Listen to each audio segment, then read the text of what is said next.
orders through July.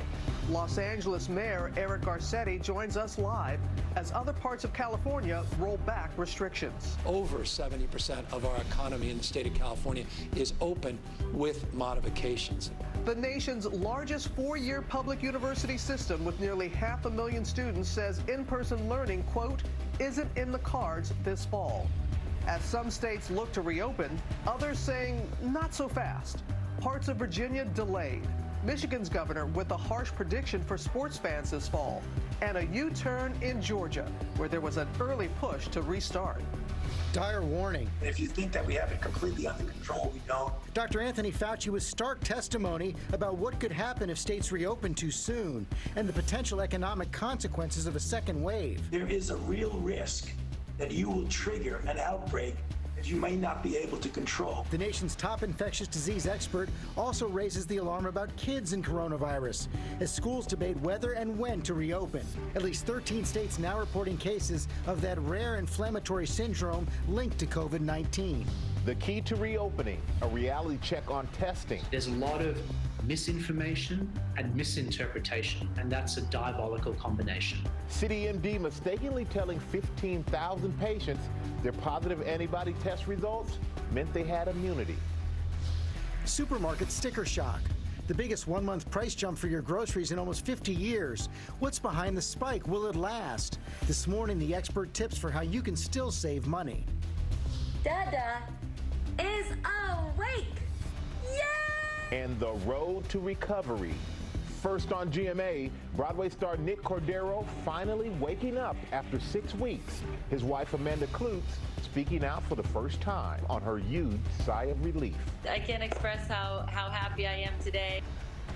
Live in Times Square, this is Good Morning America. Good morning, America. Hope you all are happy today. And Michael, what a surprise you had last night. Yeah, a great surprise, George. I mean, I talked to Amanda Klutz, Nick Cordero's wife, about his condition, and she's always optimistic and all these things. And then a few hours later, I get a call that he had woken up. And I had a chance to talk to her again, so it was a good night, full of joy, and so happy. She has been behind him and pushing to get him well, and he's coming through. So we're happy to see that happen. It's been great. Mm-hmm. It's been a long road, and that's some great news. Also, we have some encouraging news from this 8-year-old who got an incredible welcome home. That is young Jaden. He spent 2 weeks in the hospital battling that rare inflammatory disease that we've been talking about. We're going to have much more on that coming up, George. We are, Rob. We're going to check in with Dr. Jen with a closer look at COVID and kids. Mm-hmm. Right now, total confirmed cases in the U.S. are now nearing 1.4 million. More than 82,000 Americans have died of the virus. Dr. Fauci's stark warning to the Senate is taking hold, but we're also seeing some states push ahead with their plans to ease lockdowns. This is coming while other parts of the country are staying the course. Los Angeles now expecting stay-at-home orders could last at least 3 more months. A lot of conflicting signals there. And the mayor is going to join us in just a few moments. But first, Matt Gutman is there now with the latest. Good morning, Matt.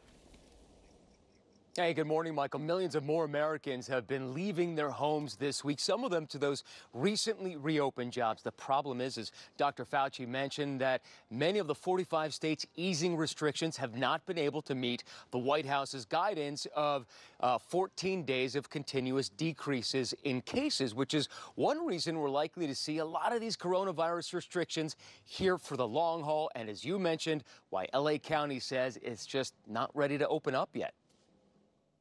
This morning, L.A. County, the nation's most populous county, bucking the trend of its state and much of the country by recommending its stay-at-home orders be extended, possibly until deep into the summer.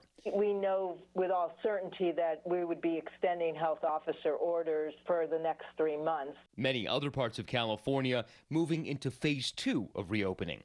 Governor Gavin Newsom announcing that malls, strip malls, and outlet stores can reopen for pickup service. Over 70% of our economy in the state of California is open with modifications. This uneven reopening not met with patience by everyone. In Fresno, City Council President Miguel Arias charged with assault after confronting a group of protesters who he says tried to force their way into his home, demanding an end to public health restrictions. In Arizona, where restaurants have begun to open for dine-in service, this bar seemingly packed with patrons without face coverings. But as many states around the country ease restrictions, some are saying not so fast. In Georgia, where there was an early push to reopen, the governor issuing a new executive order saying live performance venues, bars, and nightclubs must remain closed through the end of May. We believe that waiting a little bit longer will enhance health outcomes. And in a radio interview Tuesday, Michigan Governor Gretchen Whitmer saying that sports fans shouldn't expect to be filling stadiums in the fall. And back in California, the head of the nation's largest four-year public university system, California State, with nearly 500,000 students on 23 campuses, says in-person learning this fall isn't in the cards. And, George, you might remember that choir practice in Washington State back in early March. The CDC just releasing a report about it, calling it a super spreader event. A single choir member apparently feeling ill, getting 52 others infected with coronavirus. 2 of them died. And this is the fear that so many states and cities have because they don't have the resources to do the mass testing and the mass contact tracing to turn a super spreader event like that and stop it from becoming an outbreak. Okay, George. Matt, thanks. That's one of the things we want to talk to the mayor of Los Angeles, Eric Garcetti, about. Mayor, thank you for joining us again this morning. But let's start with these stay-at-home orders. You know, your top health official said yesterday expect to extend the orders for another 3 months. But explain exactly what that means. Sure. I think we have to all recognize that we're not moving beyond COVID-19. We're learning to live with it. It's important not to overreact, but it's important to take this serious because it is as dangerous today as it was the first day that it arrived in our cities and our country. So quite frankly, there's no so-called open state or open country that doesn't continue to have health orders telling us to cover our faces, physically distance, and to tell people that you're safest working from and staying at home. That's all that the county health director was saying, and we can't expect that to disappear in a matter of weeks or even a few months. At the same time, we're learning a lot of really important lessons about how to safely reopen sectors and places, and we have to assess each of those steps, give 3 or 4 weeks time to see, is there any additional spread? Are we endangering more people? And how can we keep our most vulnerable safe? So we are learning to live with it at the same moment that we are also learning the lessons of how to do that. So do you have a sense of where you're going to be in September? We did see that news this morning. The California State University system is saying they're not going to have classes on campus. What are you expecting in Los Angeles and for your schools? Sure. I hope for our K through 12 schools that we will have some sense of opening, but it won't be in the way that we've known school in the past. It might be fewer days a week. It might be staggered because we have to maintain that physical distance, and we have to make sure for our vulnerable children, some of them won't be able to go back to school for some time. Look, we have to tell the hard truths and protect our people. At the same time, we take steps forward. For instance, this past weekend, we opened up our trails. We have retail for curbside pickup. We'll see that expanded and even some active recreation on our beaches this coming weekend. Those are important, and we've never been fully closed. We'll never be completely open until we have a cure, but I do believe that we can take steps, but monitor those numbers, listen to the scientists and the medical professionals, and make the tough calls, even when there's criticism. To reopen, we need a cure, we need a vaccine, we also need more testing. Where do things stand right now in Los Angeles with testing? Do you have what you need? We're very proud of what we've stood up. We're burning through a lot of cash, George, but we stood up our own testing centers. The city and the county with firefighters had to procure our own tests, but we're doing probably more tests than anywhere in the country now. We have a capacity of 20,000 tests a day just in Los Angeles County, whereas the country is doing 300,000 tests a day, and we're just 3% of the population. We've got to keep that going, and we have to make it regular. For kids to go back to school, we need testing. For workers to get back to work, we need testing. And we do need help from the national level, not just through the states, but directly to cities like ours that have taken that. We were the first city in America to offer widespread testing to people with and without symptoms, because we've got to find the silent spreaders that are amongst us as well. Bring me right to my next question. Congress right now considering House Speaker Nancy Pelosi another $3 trillion package that includes money directly to state and local governments. It looks like that's going to be a battleground right now. It will be, but I'm optimistic that Republicans and Democrats alike, together with independents, can see that the heroes, and this is named the HEROES Act, are the ones that are on the front line. That if you're going to make cuts in local government, furloughs and layoffs, at the same moment when public health people are saving our lives, when firefighters and police officers are out there putting themselves at great risk and transporting patients. This is the moment to make sure we buckle up and we get our economy in shape at the local level, and that we have aid not just for states, which is very important, but counties and cities that really are the ones saving lives and saving livelihoods. So it's time to throw aside the partisanship and get in there and help our cities. I hope that all of our leaders in D.C. can do that. Mayor Garcetti, thanks for your time this morning. Always. Thank you, George. Strength and love. Thank you. Robin? And George, on the heels of that conversation, to Dr. Anthony Fauci's warning to lawmakers and the nation about the risks of reopening the country too quickly. Our senior congressional correspondent, Mary Bruce, has the latest from D.C. Good morning, Mary. Robin, good morning. Well, the nation's top health experts are now painting a grim picture that is at odds with the message that is coming from the president. Dr. Fauci was questioned for hours, and he had that stark message for these states that are moving to reopen before meeting that recommended threshold, saying opening too soon could harm the economy even further and cost more American lives. As the president urges states to get back to work, the nation's top infectious disease expert is warning against reopening too soon. If you think that we have it completely under control, we don't. Testifying remotely from his modified quarantine, Dr. Anthony Fauci with a dire warning for states that are now easing restrictions before they see a decline in cases. There is a real risk that you will trigger an outbreak that you may not be able to control, which in fact, paradoxically, will set you back.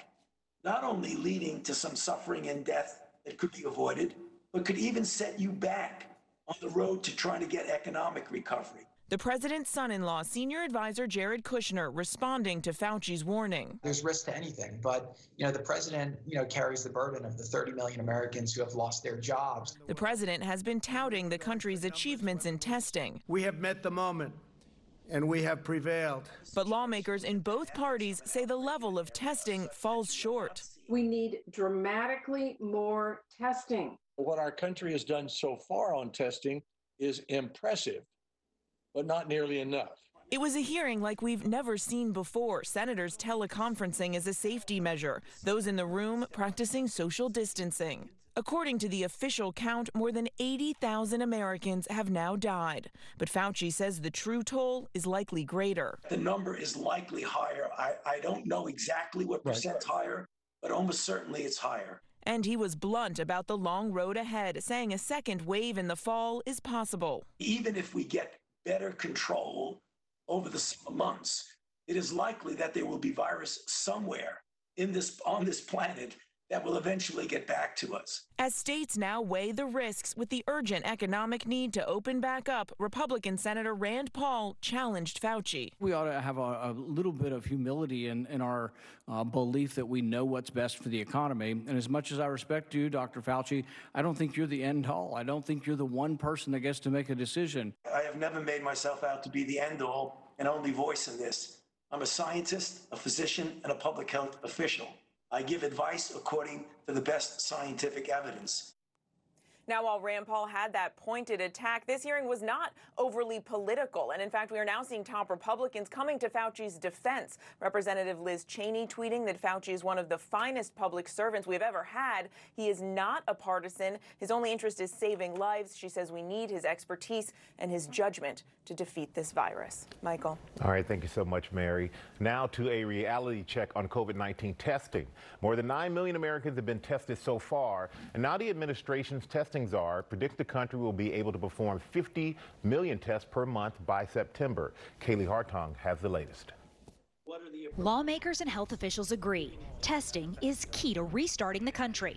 Timely testing is essential for reopening America. But as the president promises, anyone can get a test. If people want to get tested, they get tested. For some to get tested, they're told they still must meet criteria. That mixed messaging is leading to confusion. Stacey O'Brien felt a crushing weight on her chest. She was having trouble breathing. So she went to her local urgent care in Massachusetts on Thursday to get tested for coronavirus. I think it's just a blatant lie to go and tell the American people you can get one when you can't get one. It's not that simple. And you're proof of that. Yeah. She was told the location had a limited supply of tests and she needed a doctor's order. Nearly 10 million Americans have been swabbed and tested for the virus, but that's less than 3% of the country's population. Quest Diagnostics has processed about a quarter of those tests. As a country, we have a very high capacity right now. It's still a lot of work to be done to be sure the right people are getting the right testing at the right time. And even if you do get a test, confusion over what those results may mean. CityMD mistakenly telling 15,000 patients in New York and New Jersey their positive antibody test results meant they had immunity. We don't know what level of antibodies are required for immunity. We don't know how long those antibodies are going to last. And we don't know if those antibodies are going to protect us against a future infection with coronavirus. There's a lot of misinformation and misinterpretation, and that's a diabolical combination. If you choose to go get your blood drawn for an antibody test, check the FDA's website. They are keeping a running list of the tests they've validated for emergency authorization. And doctors caution, regardless of your results, we should all continue to exercise the highest degree of caution. George. Kaylee, thank you. We're going to go overseas now, where the virus is on the rise in Russia, reaching into the Kremlin. Vladimir Putin's press secretary has been hospitalized with COVID, and after lockdowns have been lifted, China, South Korea, other Asian nations now reporting new clusters of infections. Our foreign correspondent James Longman tracking it all from London. Good morning, James. Yeah, good morning, George. Russia is now second only to the United States in its number of confirmed COVID cases. They've seen something like 10,000 new cases a day for the last 10 days, bringing their total to around 230,000. A number of officials close to President Putin have also tested positive. Now, the death toll does remain low, around about 2,500, and there's some question about how much truth there is to that. But despite all this, Russia is reopening. People headed back to work yesterday. And Wuhan, the epicenter of this crisis in China, has started to see worrying new clusters of infection. And for that reason, officials now want to test all 11 million people in Wuhan. They want to do this in just 10 days, but there's no word on when that'll begin. George? Yeah, we have to watch that experience with countries coming out of lockdown. Okay, James, thanks very much. Robin? All right, George, no easy way to segue here. We're going to turn now to some animals breaking free from quarantine. Why not? Goats on the run. About 200 of them escaped their fencing. Do you see this? And this was in San Jose. As you can imagine, it caused a bit of commotion on the streets. They were wrangled within a couple of minutes, but one resident there in San Jose tweeted, this is the craziest thing to happen all quarantine. I would imagine so. I would imagine so. That was quite a sight, Robin. Okay, thank you. We are following a lot of other headlines this morning, including the latest on kids and COVID and what it could mean for going back to school. And first on GMA this morning, my interview with Broadway star Nick Cordero's wife, Amanda Klutz, moments after he finally woke up from a coma. But first, let's go to Ginger. Hey, Ginger. Michael, 2 reported tornadoes in Texas. Look at this video. This is from Upton, Texas, just southeast of Austin. Today, the threat is for hail 2-inch in diameter or greater, and also tornadoes right there in the Red River Valley. The storms will blow up in the Panhandle, move east, and then tonight into tomorrow, we've got more threats, which I'll detail in a bit. Let's go ahead and get to the Sunny Cities, though, sponsored by SoFi.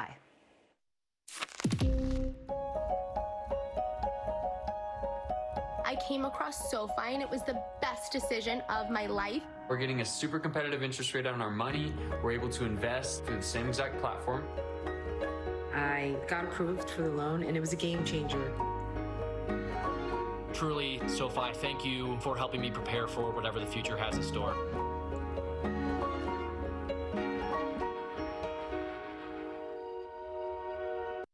A chilly start on this Wednesday, but a gorgeous afternoon. In fact, temperature is going to rise very quickly. You'll be spending lots of time outdoors, I know, today.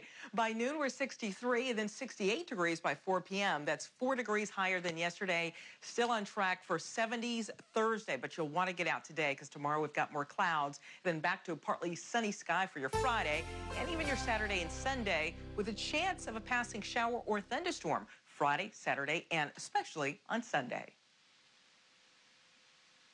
Let's get it started. You guys stay right there. We'll be right back.